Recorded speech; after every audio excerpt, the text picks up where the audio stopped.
I think there are three things that need to happen. One is that we need to work on like our internal state.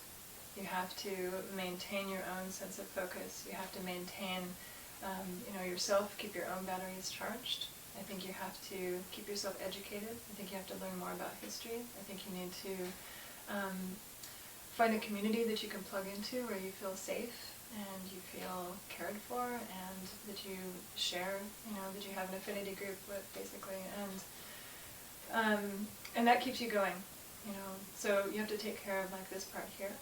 And then you have to have the community, and that's the second part. And that comes from organization, and I think as we build our organizational skills and as our networks continue to grow, this is how we start to make change and start to pose a real threat to state power, and as we form dual power systems, then, that can actually pose a threat, then that will start to, that's where things start to move, right? And I think that we need to come out of the closet as anarchists, right? I think that,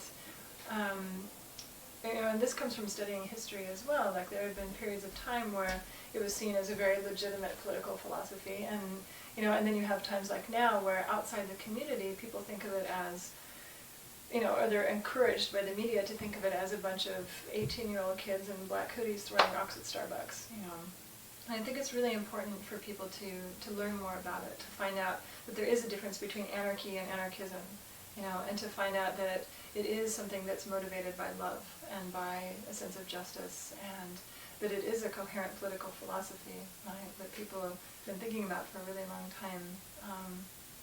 And I think that we need to call it by its names. When somebody asks you, what do you think? I think you need to say, I'm an anarchist, not, oh, I'm kind of on the left. And it needs to be something that people learn to accept around them. It's an identity, And it's an identity that extends into your actions as well as the lifestyle, or however you want to call it. I may not look like an anarchist, but it's what's up here and the way that you act that counts.